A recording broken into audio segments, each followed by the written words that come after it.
not defined by thought. You say, I'm not asking, don't say yes or no, I'm saying that's the question, right? You know, it looks as if a large part of what we call me is defined by thought, and mostly not even my own thought, but the thought of the whole society and the culture. I pick that up from other people, right? Now, some people pick up, there are a lot of ideas circulating around about how to identify yourself, and what we call subcultures, right? Some people identify with a certain subculture and some people with another one, and they come in conflict. You know, like saying there may be the drug culture, there may be another culture, I don't know, you know. There's all sorts of subcultures. I mean, each national group inside this country, each forms a subculture, which tends to gradually merge with the larger one. And between them there are all sorts of conflicts, but it all comes from thought, right? From thinking. If you think that way, that's the way it is. See, so thought is very powerful. Yes, not all thought is wrong. You see, there is thought which is correct, right? For example, here is a flower, you know, and so on. Or I can make a map of this state and drive according to the map. If it's the right map, it gets me there. It directs me, and if it's a wrong map, I don't arrive where I'm supposed to, right? So there is thought which is correct and thought which is incorrect, but you see, we're having a great deal of thought which is incorrect, which is that we are separate from all these other parts of the world when in fact we're not. Now, usually you're ready to correct that. You see, if you're driving on the wrong road and you suddenly realize that, you see the road sign, you don't go ahead, but you say, okay, that's the wrong road, I must find the right road. But when people are driving on the wrong road here and saying, you know, we're driving toward a collision course and to destroy the planet, the move to correct it is very sluggish, if at all, you see. And why? You see, we're seeing that when it comes to identification, what you were saying with the self or with your country or whatever, it seems that there's a move of thought not to be rational, not to see facts, not to acknowledge facts, right? And to be irrational. And say people will overlook, and if your country is doing something, especially during war, people don't want to see that it may be wrong, right? They say, you mustn't criticize this country while we're in trouble. See, if suppose you think the generals are not, doing it right, you mustn't say so, right? It's censorship. They say you will spoil our morale, right? So you see, so they're saying something else takes precedence over truth and fact, right? They're saying we have got to think in a certain way in order to get things going, right? In order to move, right? In order to act, in order to manage, right? You see, we can't manage. So they're saying I can't look at all that stuff because if I did, I wouldn't be able to manage my affairs, right? It would be too disturbing. See, so thoughts could be very disturbing, and then there's a move to not to allow attention to go there. Now that's one of the problems. That's self-deception, right? See, thought moves not toward being correct and factual, but it moves toward self-deception, toward illusion. Now that's dangerous, right? But we don't seem to see the danger. You see, in other words, that thought, when it's moving to self-deception, says it denies there's any danger and says there's no danger, right? Everything is all right. Don't worry. You see, I remember in one of the books I recently wrote in the introduction, my friend and I referred to a crisis, and somebody who wrote a review said, "Where's the crisis?" You see? I don't know what he was thinking, but perhaps he was thinking that, no, everybody around me looks perfectly all right. I'm making plenty of money, and so are they, and nothing to worry about. So you see, you keep your eye focused narrowly on some limited area and say, there's no problem there. And now, you see, if you say, this is too big for me, in one sense it's true, but in another sense I say it's not. Now, you see, if you say the crisis is only the external phenomenon, what's going on, then it's very big, right? It's like saying, suppose you have a dam, which has not been constructed properly and it slowly erodes away, then suddenly it goes, right? And all that wall of water is running down. You're not going to be able to stop it at that moment. But you see, the question is, what about that process which is constantly eroding, making the dam, wrong kind of dam and letting it erode? You see that deeper down, what's going on. That the real crisis is not in these events which are confronting us, like wars and crime, and drugs and economic chaos and pollution and all that. But it's really, what is the thought which is making it all the time? Now you see, each person can do something about that thought because he's in it. You see, now one of the troubles we get into is to say it's them who is thinking all that and me who is thinking right. But I say that's a mistake, you see. You see, I think that thought pervades us, and the minute, it's like viruses, as soon as they enter you, they'll start to multiply unless there's an immune system that stops them. Right? So the kind of thought that's going on all around us begins to take over in every one of us, without even noticing it. And do we have a kind of immune system or something that stops it, you see? Now the only way to stop it is to recognize it, to acknowledge it, to see what it is. Now, therefore, if any one of us starts to look at that, then we are looking at the source of the problem. It's the same in all of us, huh? You see, we may imagine that the source of the problem is somebody over there is thinking these wrong thoughts, or a lot of people are. But the source of the problem is much deeper, that something is going wrong in the whole process of thought, which is sociocultural, which belongs to all of us. That it's sort of spreading like a virus, and each one of us is nourishing that virus. Is that? So if you begin to see that, then you are beginning to do something about what's going wrong. Now, that doesn't guarantee that we're ever going to stop it, but it's the beginning. It's the only way you can hope to begin. You see the saying? If enough of us do it, then it will start to change. What I seem to be hearing is like what she was saying, the assumption, we have to get at some of these assumptions. The primary one being that of individuality, of being individual, separate. Yes, well, we have that assumption. We must question it. You see, in some sense it's true, we are separate, but in another sense it isn't. With regard to thought, it is not true. Maybe physically it has some truth. But thought maintains that assumption, that we are individual. Yes, so that is an assumption. We'd have to question that our thought is our own individual thought. Now, to some extent it is. We have some independence, but we must look at it. It's more subtle than to say it's individual or not individual. You see, we've got to see what thought really is, without presuppositions. Now, see, if you say, I'm going to question whether it's individual, then we shouldn't jump to the opposite extreme and say it's not, it's collective, you see. But rather, we have got to see what thought really is.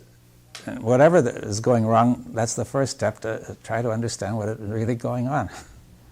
Now, what is really going on when we're thinking? Now, I'm trying to say that most of our thought, its general form, is not individual. It originates in the whole culture, and it pervades us. We pick it up as children from parents, from friends, from school, and from newspapers, books, and so on. We make a small change in it, and we select certain parts of it which we like, and we may reject other parts. But still, it all comes from that pool, right? Well, that's right. It isn't just a question of I have switched from Democrat to Republican, or I have switched from socialism to capitalism, or any of these things, because they're all part of the problem, right? Yeah. Yes, you see, it's not a question of the particular content of thought, but it has to do with what we may call the deeper structure of thought, which is common to all of us. It's like with atoms. You have an atomic structure that is common to all atoms of a certain kind. And you see, if you understand one of them, you understand something about all of them, right? See, so when people learned to disintegrate a few uranium atoms, that implied something for all of them. it opened the way to chain reactions and so on. Now, what I want to say is that this deep structure of thought, which is the source, this eternal, constant source, timeless, it's always there. It's not that we go back in time when it can, but it's constantly working, right? And this deep structure of thought is what we have to get at, and this is what is common, right? Now, but we'll have to come to this, that the content of thought and the deep structure are not really that separate, because the way we think about thought has an effect on its structure. For example, if we think that the thought is coming from me individually, this will affect how thought works. So we have to look at both content and structure, right?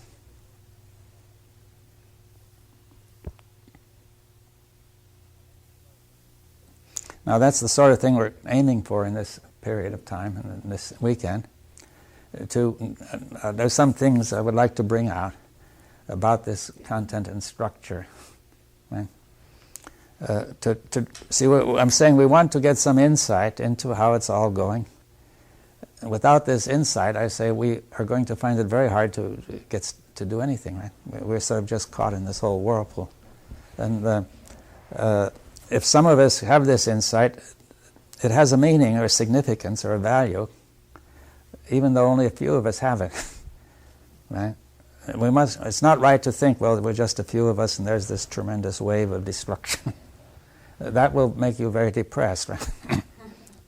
But unnecessarily so. I think we all get into it, but it is not really necessary to do that, right? Now, we can't tell whether the human race is going to get through this or not, you see. That's a fact, you see, but we can't tell it isn't going to get through either. So, see, some people faced with this uncertainty may want to be certain and just say, well, I'd rather believe it's not going to get through. I remove this uncertainty.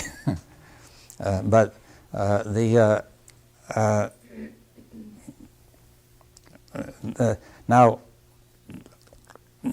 only thing you can say is that what I'm suggesting is this, that when we look at this, we are looking at the real source of the difficulty in ourselves or in this group or wherever.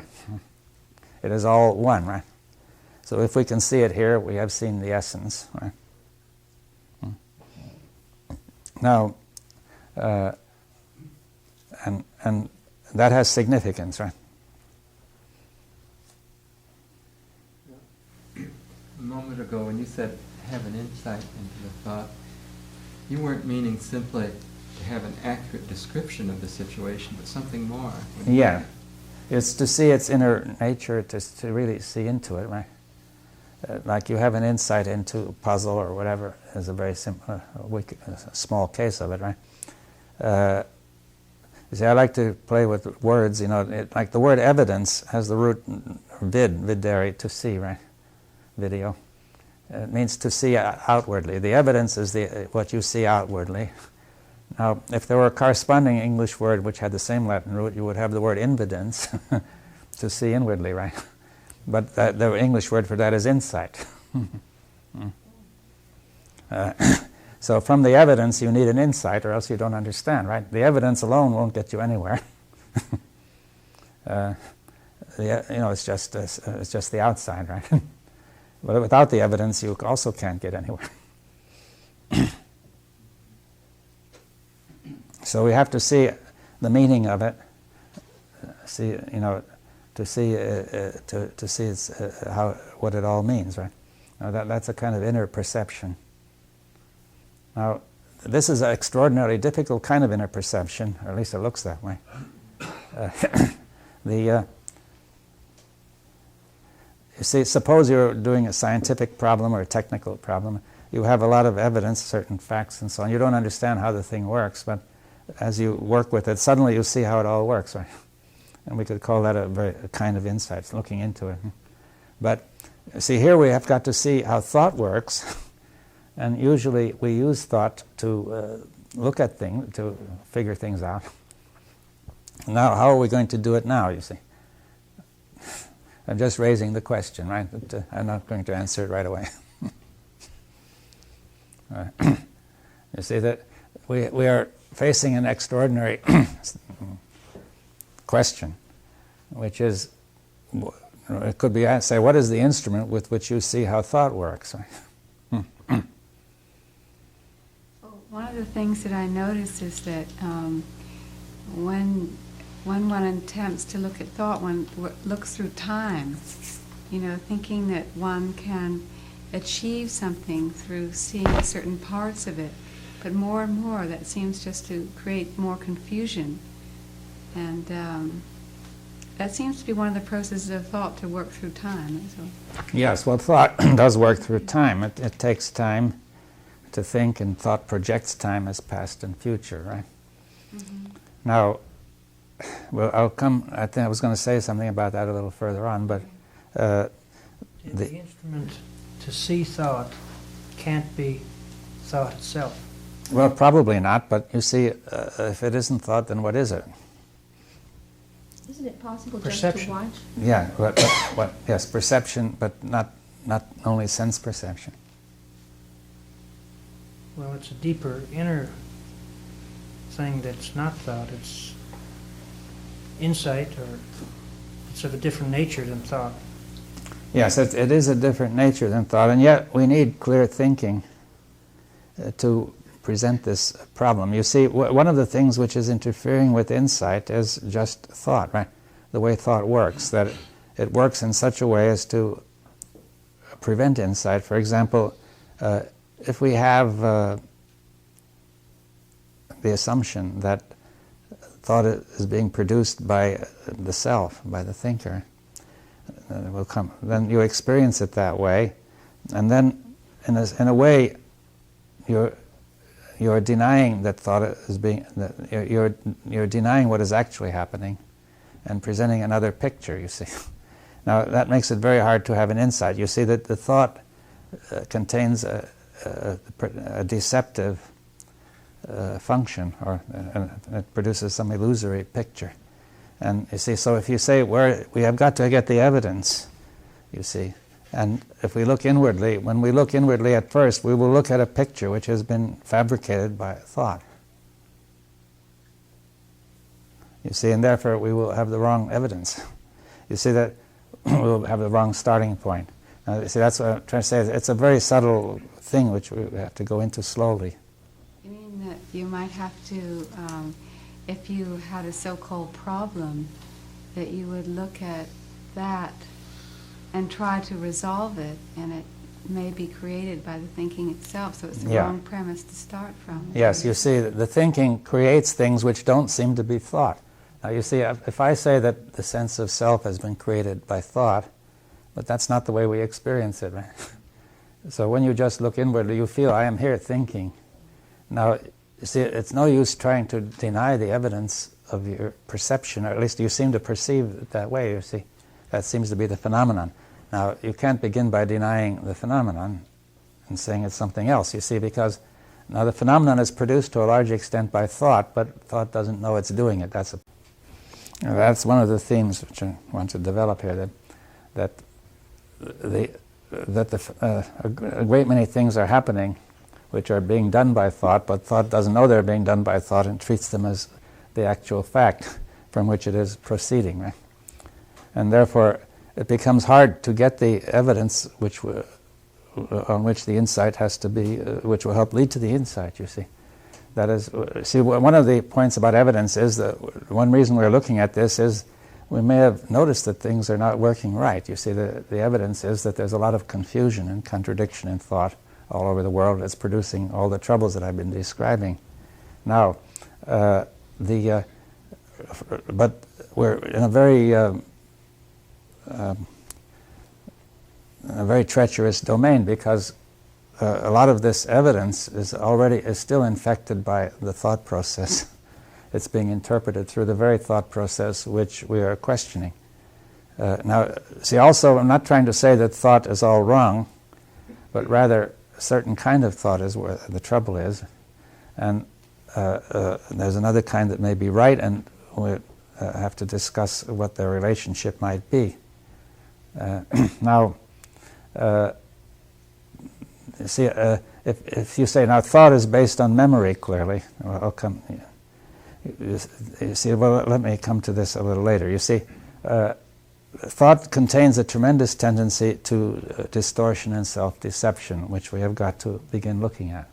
Now, some of it has been called, say, wishful thinking, as I've described it, right? Thing. Now, what is behind this? You see, one point we could begin with is that there's a certain relationship between emotion and thought which is not working right. You see, one of the assumptions of thought is that thought is one thing and feeling is another, right? And that now, I think the evidence is that they're not different.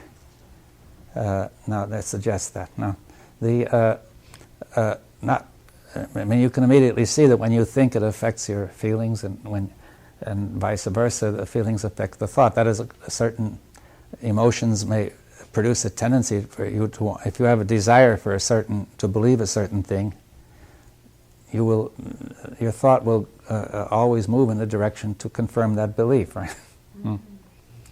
You see, now, and that's going on all the time. I mean, for example, if people want to believe that everything is all right in the way we're saying there's no crisis, then there's obviously a desire to believe there's no crisis.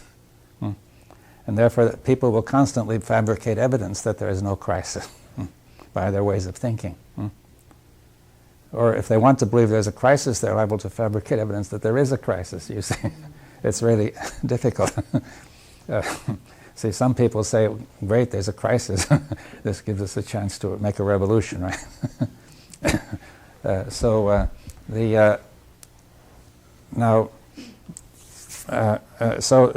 whole process is very treacherous, that the emotions profoundly affect what happens with thought and tend to make it false, and thought can affect the emotions. According to what you think, you will get feelings. You see, if you think something is wonderful, you get a certain feeling. If you think it's terrible, you get another one, and so on. You see, you can say this situation is depressing, and you would get a depressing feeling, and so on. Right?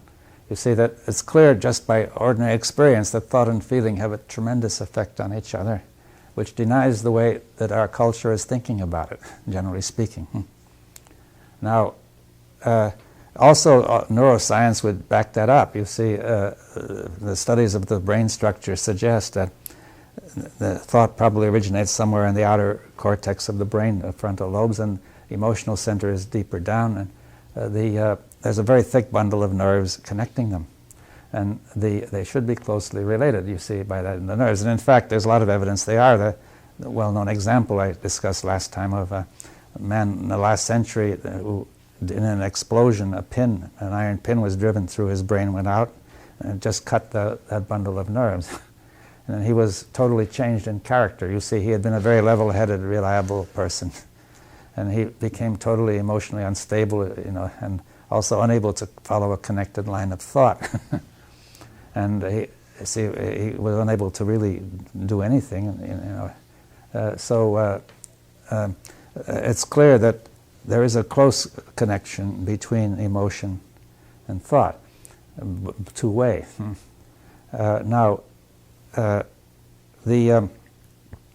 And we can see that, we discussed last year, that this connection may be disturbed even though we don't cut that bundle of nerves, right?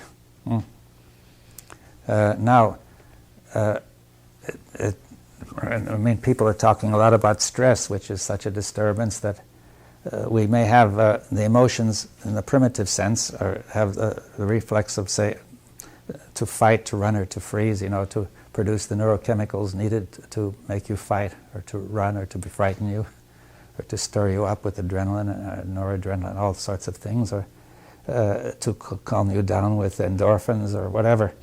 And now, if somebody is in a situation, this situation which was on the television program of an airport controller, he's angry at his boss, you see. His boss is mistreating him. So he can't run because he's got to stay there. He can't fight his boss, and he can't just stop and freeze and do nothing. So meanwhile, the brain is pouring neurochemicals into the system, as if you were in the jungle, you see. And this is stirring up the body and making it all work rather badly, and also preventing thought, you see, because thought requires a nice quiet brain, not being stirred up like this. It can't be rational when it's all that stirred up. So the more he thinks, then the worse it gets. He'll get thoughts which lead him further astray and make more trouble. And it builds up, you see. Now,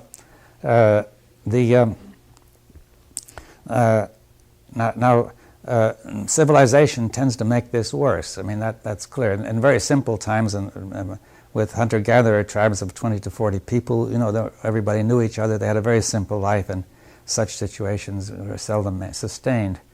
The more civilization develops, you have to have a bigger society with rules, authority, police, jails, armies. You have wars and jealousy and hatred and plunder. Whoever's running the show, somebody else wants to run it, and so on. And you build up a tremendous amount of stress. And the further civilization goes, by and large, the greater the stress, you see. At least it appears that way, that it has been, and we haven't solved the problem of what to do about it. Now, so there's this relation of emotion and thinking, and now I want to suggest that it goes wrong, you see, because of this process we've been talking about. Now let's take the word thought. We roughly know what it means by our experience, right? You can say, I'm thinking, I know it, or I may not know it, but then the word thought is interesting. It's the past participle of the verb to think. It really means what has been thought, right? In other words, you think something, and then it becomes thought. You see, now we have our culture, most cultures say that after you think something, it just vanishes. But it doesn't vanish, it becomes thought. Whatever you have been thinking becomes thought. If I've been thinking people of this race are inferior, it becomes my thought, right? Then that reacts automatically, right? The next time I see him, and I see that person as inferior without having to think, right? I'm not conscious of thinking anymore.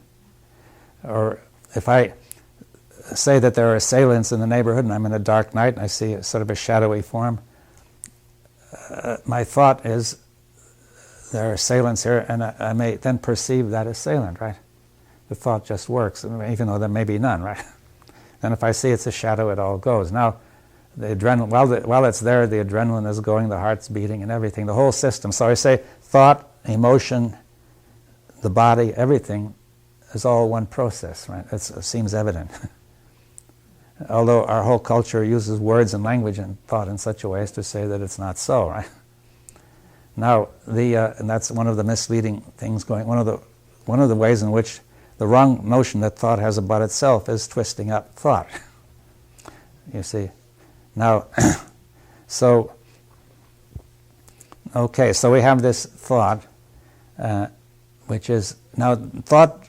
Therefore, is clearly coming from memory, right? I've been thinking something, I know something. You see, I build up knowledge through experience, through practice. I think about it, I organize it, it goes into me and it becomes knowledge. It's thought, right? Part of my knowledge is skill by practice. It's still kind of memory, right? In the body or in the brain somewhere. It's all part of one system, right? And I also have skill in thinking. But the more I think, and the more I am able to get skill in thinking, right? So, therefore, there's what Polanyi has called tacit knowledge, the knowledge which is sort of, you can't state in words, but it's there, right? Like saying you know how to ride a bicycle and you can't state what that is, right? So you could imagine somebody trying to formulate. You see, when you turn a bicycle, see, if the bicycle is falling, you have to turn it in the direction which it falls, right? To make it come up. Now, mathematically, you can prove that there's a formula that the angle at which you turn it is, I forget, is related in a certain way to the angle at which you're falling, right? So this is what you will do, right? But you don't work out the formula, right? You see, your whole body does countless movements which you can't describe, and it all makes it work, right? But that's tacit knowledge. It's a kind of knowledge you've got, without which you could do nothing, right? As abstract knowledge would be of no use without that. Now, So we have all that as knowledge. It's somehow stored up from the past. It's a continuation from the past of something that you learned. Huh? Now, then let's come. So we have now experience, knowledge, thought, and practice, and so on. All one process.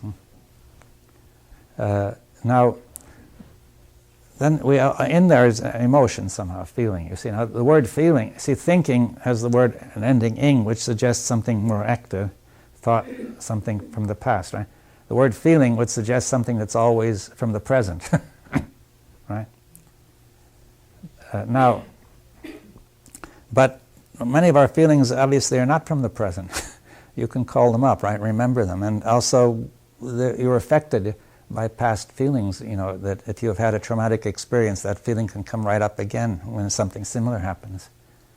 And so, in fact, the feelings are often conglomerates of past feelings. You see, all merged into some big, generalized feeling. Right?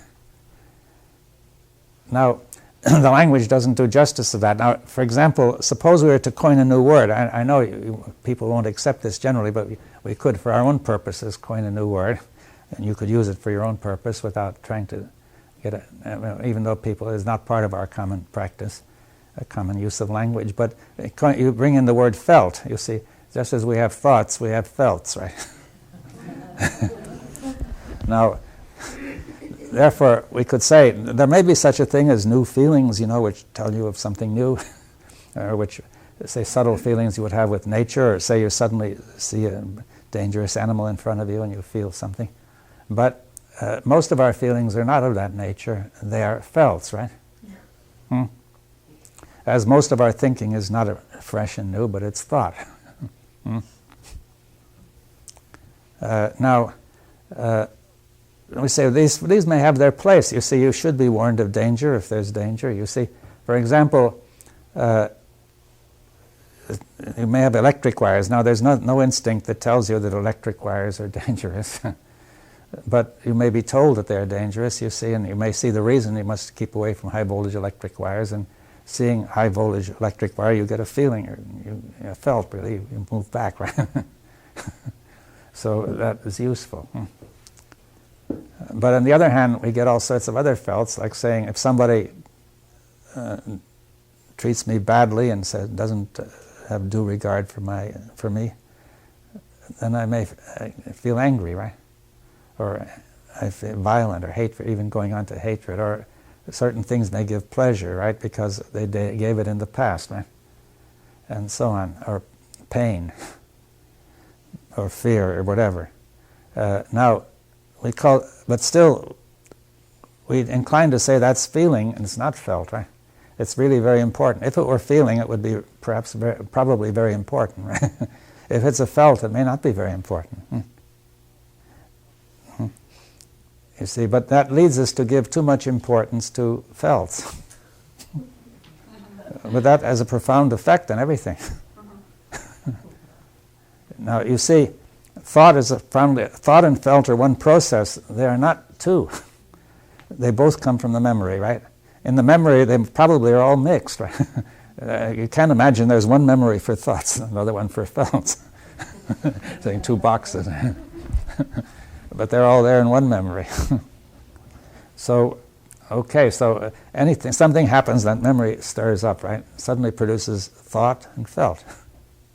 The felt may be me who has been insulted, hurt. The thought is, he had no reason to treat me that way, and so on, right? It's terrible and whatnot, right? They sustain each other.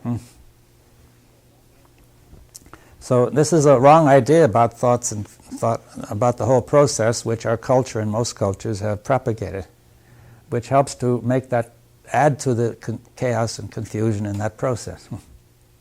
You see, because when we get angry or when we get pleasure or pain, we give it too much importance. Now that leads us to more trouble and more false thoughts. You see, if a thought produces a very disturbing felt, then comes a reaction to try to the body says, or the brain sort of sends out signals of meaning lest it would get rid of the disturbance. And the whole process then searches the memory for a thought which will produce nicer felt, less disturbing, right? But they may turn out to be wrong thoughts. They will lead you astray, right? And they'll produce more pain rather than less pain. You see, for example, this could even go as far as national to international relations, right? That people want politicians to tell them things that produce nice states of felt, right? And they're likely to vote for those politicians, right? I think that we may have seen a number of examples of this.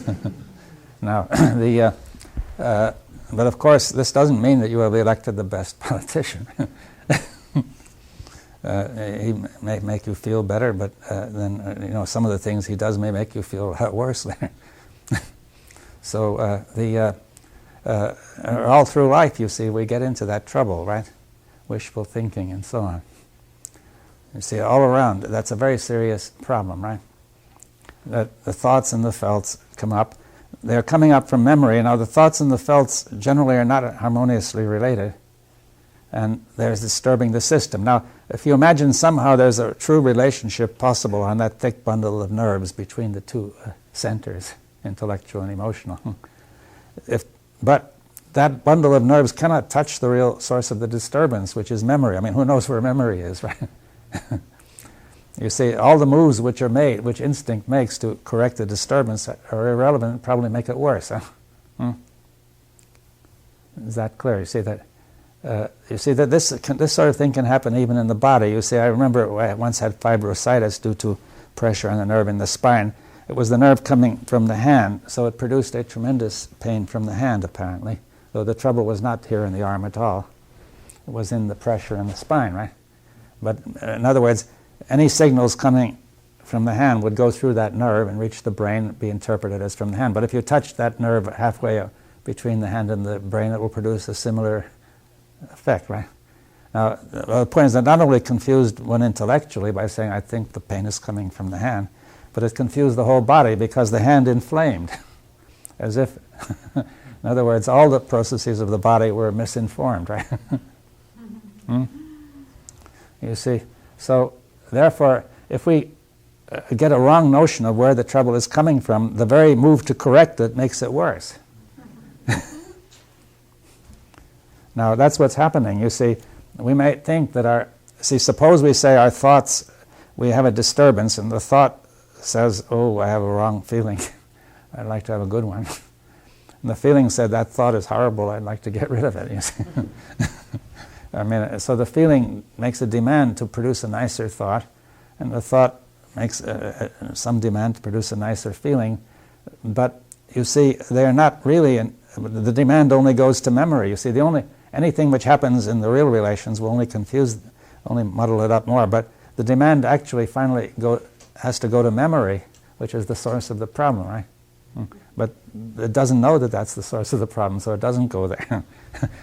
See, memory constantly stirs up to try to solve this problem which it is producing. And the more it tries to solve it, the more it produces it. See, so some funny thing is going on there, see, which is disrupting the system. This thought-felt process. It's really all one process. We have to watch out for this language, which see, the fact that we have the word thought and no word for felt helps to make it a little worse. Although even if we have the right language, it doesn't make it right, you see. I'm just saying it's useful to have this change of words just to call attention, but changing the words alone is obviously not enough. Now, okay, so is that clear then? That see, if you can see yourself now, that we've got this process of thought felt, right? You can see it going on everywhere.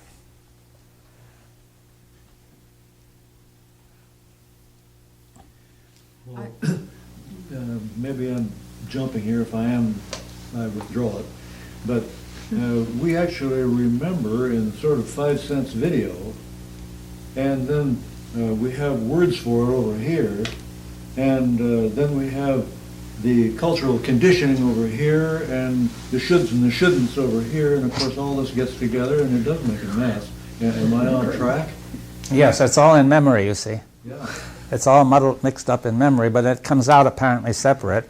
Now, therefore, when we think of it, we think they're all separate. So when we see a problem, we treat every bit as separate, but that will, every time we try to change one bit we think is wrong, we're changing the whole thing and making trouble on all the other parts. Do you see? See, if you try to make a better feeling, saying, I shouldn't feel angry, you see, but you don't notice that the thought process, that the angry feeling is already muddling up your thought. It's there already, you see. It's saying, I identify myself with my thought at that moment, right? And I say, I, the thinker, have decided that I shouldn't be angry. It's going to be very harmful to my interests. But I am already angry, right? The chemicals are already there and so on. And therefore, my thought is not very clear, right? So I probably make a very muddled way of trying to stop being angry. In fact, I may get angrier, you see. Or if I'm saying, you shouldn't be angry, you see, it'll probably make you angrier. I'm saying, look here, you shouldn't be angry, you know, because it's disturbing your self-interest. But I probably will not have the desired thing. You see, so thought is unable to handle that, right? But on the other hand, you can't say, my feeling says, I would like thoughts which are nicer. You see, the reason I'm angry is I remain angry is I have the thought that you have done me harm, right? You have done me wrong. And so, but you see, the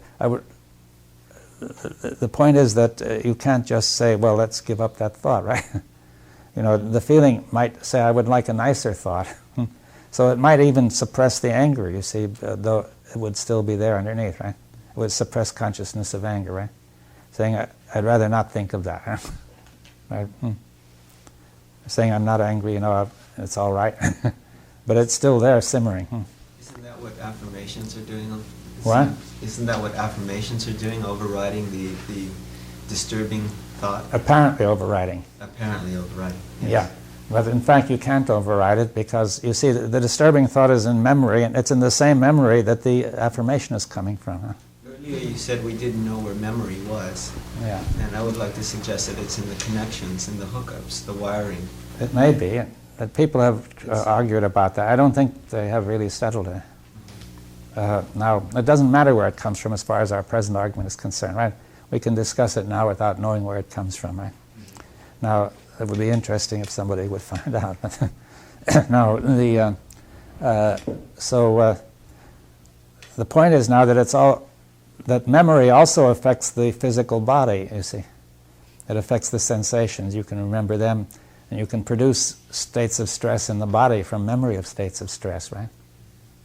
In fact, some people say you could even produce allergies that way and so on. I can't remember, there seems some evidence of producing allergies in animals that way. But from memories.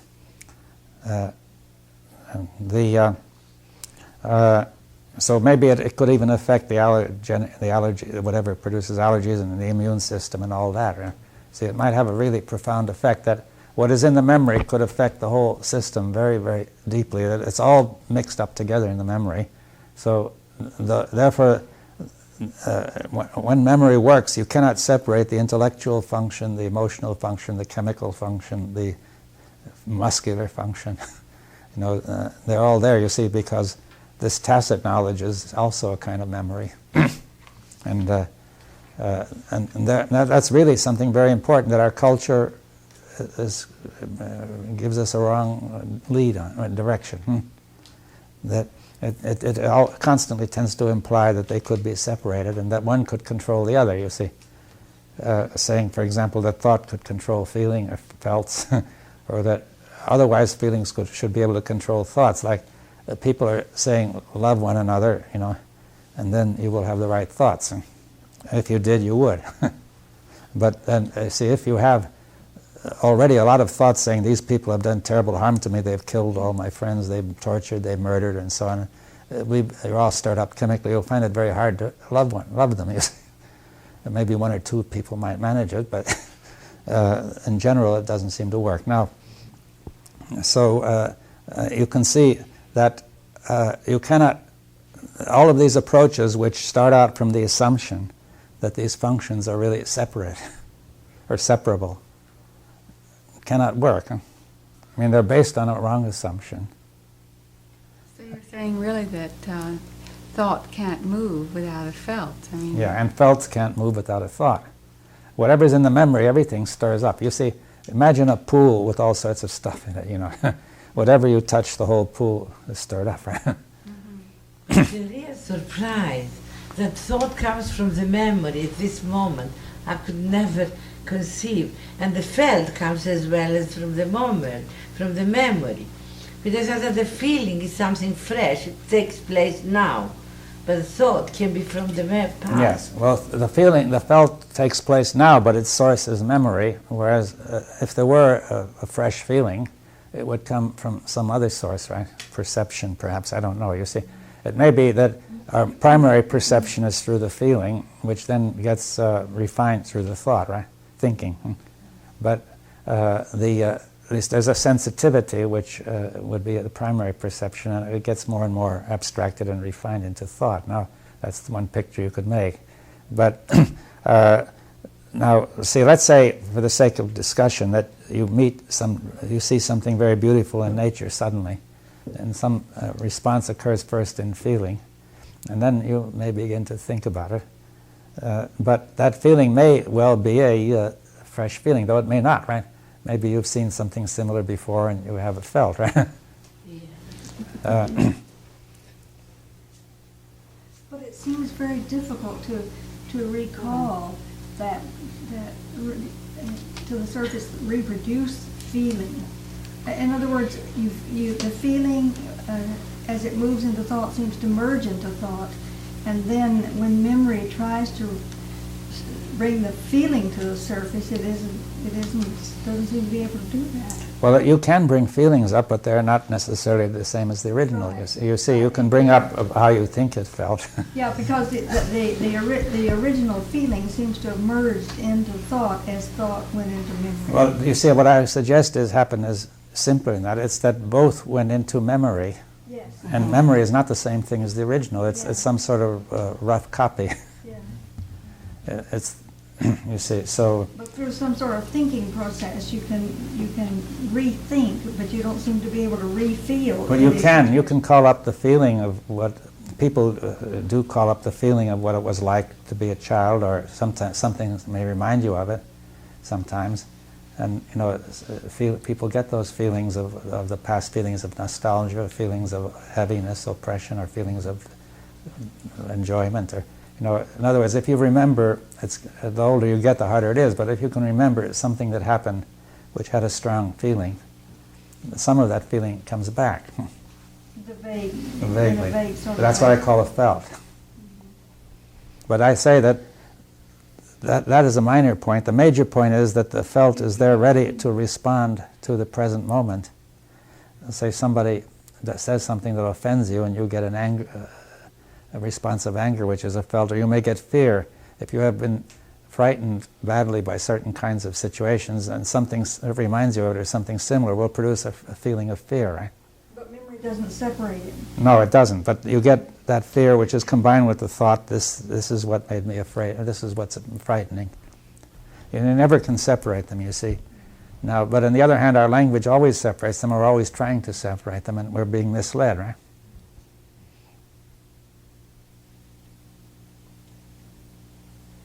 Well, words are not natural for this. They have to be built in. Doesn't that confuse the thing because we don't use words the same way? Well, yes, well, we have to learn. You see, there's confusion of words and also confusion of the thoughts and the felts. That's what I'm getting at. They're all together, you see. Now, improving the words may help us to look at it. That's all I'm saying. Well, that words are not, well, they're not natural to, in other words, the rest of it, the memory and the felt and all this is all in one piece. Well, then we build words in so that they are added to it. Is this the idea? Yeah, but then they're also one piece. You see, the word is in the memory too. Whatever is in the memory is all one piece. That's what I'm suggesting. But we divide it up artificially. Well, with an attached felt very often. Yes, they're not. But they're all together. They're all mixed together. You see, what you pour into this pool is all sort of mixed up, right? Okay. The word is part of what's poured into the pool. Would there be any feeling on the emotional level if there weren't felts to precede it? Is it like thinking, the activity of thinking and thought being necessary, thoughts being necessary for the activity of thinking to occur, felts being necessary for the activity of feeling emotionally to That's occur? an interesting question. You see, I think that usually we have some combination, you see, but whether there's a pure feeling, maybe there could be, but we say they may be mixed, or maybe these are just two extremes that we have described. Trying to make a distinction between emotional feeling and tactile type of, hot, cold sensory. Yeah, well, you see they're somewhat different in function, because you see the emotional center will produce feelings which are starting in the brain somewhere, right? And rather than as sensations. They can produce the feelings of anger and pleasure and pain and arousal and comfort and security. And all sorts of feelings or felts. You see, if somebody says something comforting, say you're worried, right? You may stir up the nervous system in some way by that thought. Now, if somebody says something comforting, then you feel better. Perhaps it liberates endorphins, you see, or something. You see that, or some other chemical that coats the pain centers, or the centers which are producing the disturbance, right? So you could say that words and thoughts and so on can now stir up comforting feelings from the felt, from the pool of felts, right? Can it even go past that and stir up feelings of discomfort because you feel that it perhaps wouldn't last? I mean, Yes. In other words, it can go on and on. Just like saying, don't think of the color of your car. The Yeah. first thing you do is think of the color of your car. But it's like everything is connected in some way. Yes, that's true. You see, it also stirs up feelings of discomfort. You see, that's all in the memory. So a certain thought may stir up a very uncomfortable feeling, a feeling of disturbance, right? Both, yeah, both Both. comfort and discomfort. They may be together. You see, and sometimes they are together, and then, you see, it's well known, you see, that if you have a mixture of pleasure and pain sensations, that, see, as the pain dies away, then you have an excess of pleasure, like you stub your toe and feel pleasure later. Or as the pleasure dies away, there's a feeling of pain, right? Or felt of pain.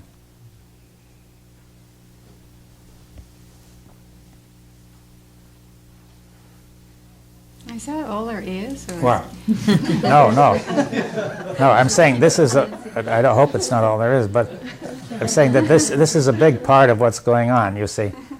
That's what I'm trying to say. And if you watch what's going on in all these problems that I told you, I was discussing, you see, like all the international problems. See, we have people producing pollution, you see, and they're arguing that pollution is not serious, right? Other people who are suffering the pollution are arguing that it is serious. Now, the people who are producing the pollution get felts that they're exaggerating. They're saying they get comforting felts when they say it's not serious. You see, and therefore they think that way, right? And then the brain demands comfort, and therefore it demands you keep on with those thoughts, right? Now, I say a lot of that's going on. It's very mechanical, you see. But we don't notice it's mechanical, and in fact the whole society says it's not mechanical. You see, now it doesn't mean everything is mechanical. Yeah. What is the origin of the word thought, David? Oh, I don't remember. It's not clear what its origin is. It may have this. I can't remember anyway. I think, you see. It may have to do with the same root as thing, you see, but I don't know.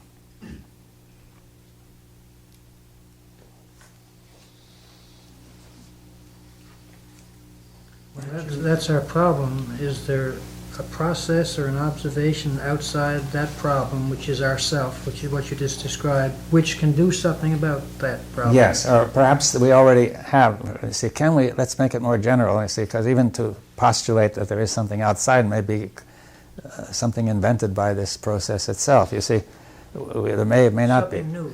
Yeah, is there something new or something more which enable us to to get on with it, right? To get out of it.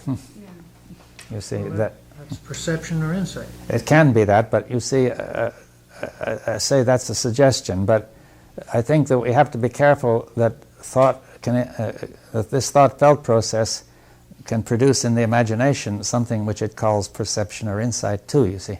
That is, whatever you say anything is, it can always be imagined, and you can mistake the imagined thing for the thing.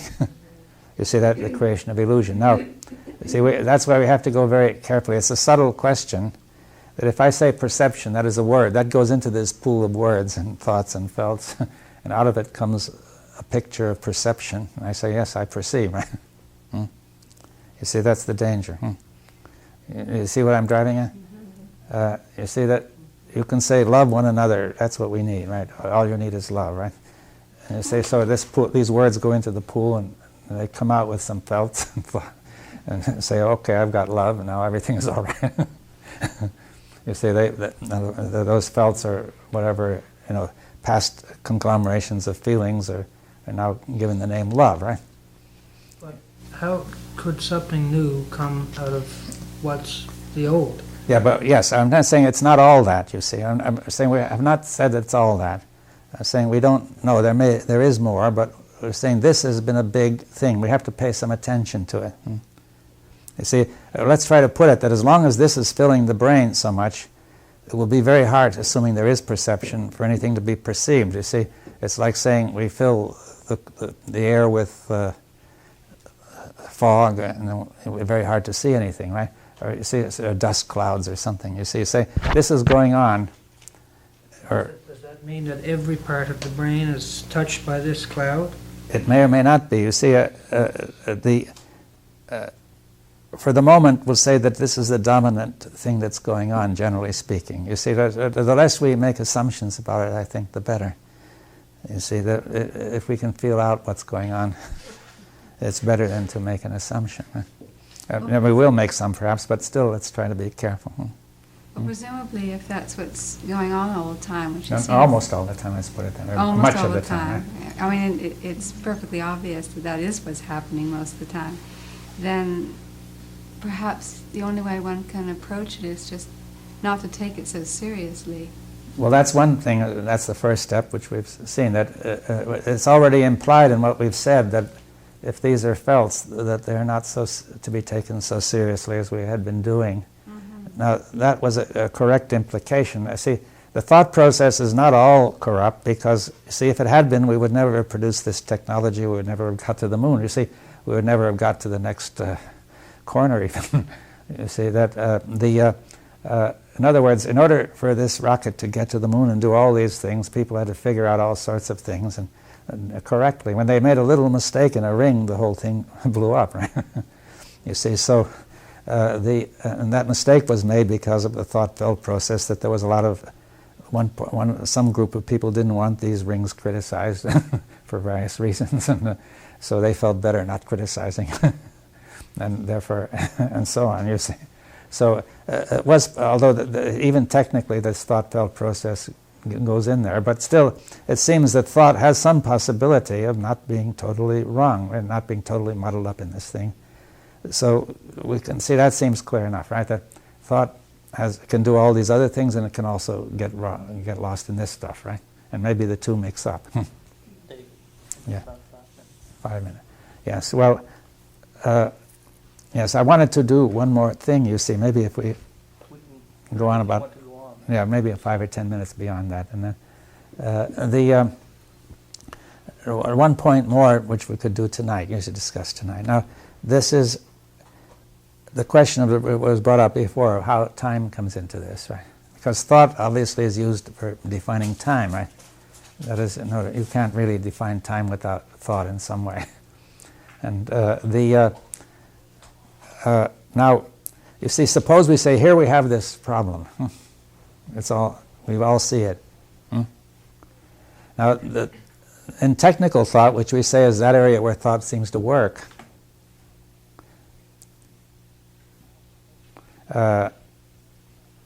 we have a certain procedure, which is we want to solve a problem. You see, we say we have a certain thing, we want to achieve an end. And the material at hand is used as a means to the end, right? Which takes time. We have a plan and project. It all can work if we do it right. So human beings have developed that technical thought more and more, and it seems natural they would apply it to this problem too, you see. We would say, okay, here we see what's going on, thought, felt, it's clearly not right. So let's see what can we do. What we can do is, we must find, the end is to get rid of it. We must find the means and work on it and get rid of it. It will take time, right? You see, in time. I see, remember in the Mikado, in the execution, my object all sublime I shall achieve in time, right? So the point is, that seems the most obvious way of trying to go about it. And in fact, it's implicit in many of the questions, right? That we have been raising. So, now, but on the other hand, you can see this can't work. You see, suppose we say, I'm projecting this thought of making things better, but the felts are all still working there right now from the very moment in which I started to work on it, right? So they're all going wrong. Everything is going wrong. Or if I try to change the thoughts and get the right feeling, but the thoughts which I want to change are affecting the felts, right? So therefore, it is not possible to do this in time. We say there is no time in which to do it, right?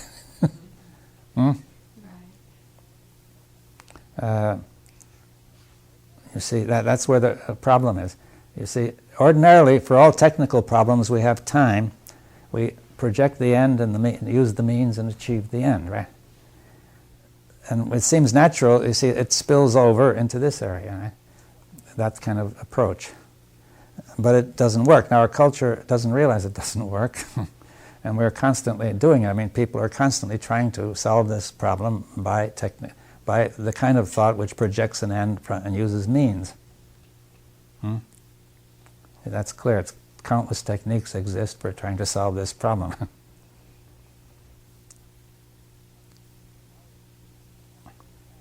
Yes, now, see, so now you can see that we have to hold back. It's much deeper than we thought. Is that something? No, it's still going. Time is not the way, you see. But we don't know any other way.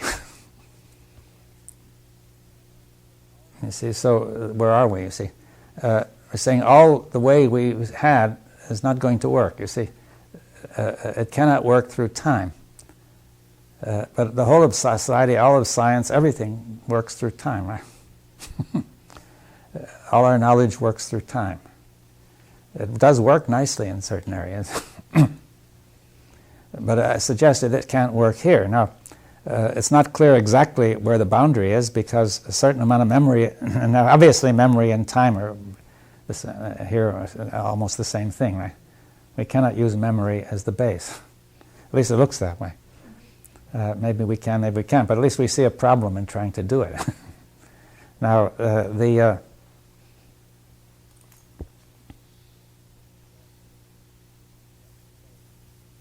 well, yes, so and therefore it seems that whatever we do, this thought is spilling over. We try to become better in ourselves, right? We try to control our wrong tendencies. You know, everything that the society has taught us, right? But I say fundamentally it may work apparently up to a point, but underneath it won't work in the long run. I say it hasn't worked, you see. So people have tried to control their tendency to murder and to nationalism and to deception and to all these things, and no matter how long civilization has gone on, it has never stopped, right? This control didn't work, right? All the attempts to control it by laws and by moral precepts and by this and by that, it hasn't worked by and large. I mean, for some people it worked up to a point, but it's not making the whole thing work.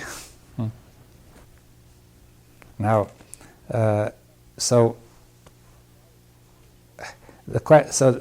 you see, thought is spilling over from the area of technical area where it is able to work.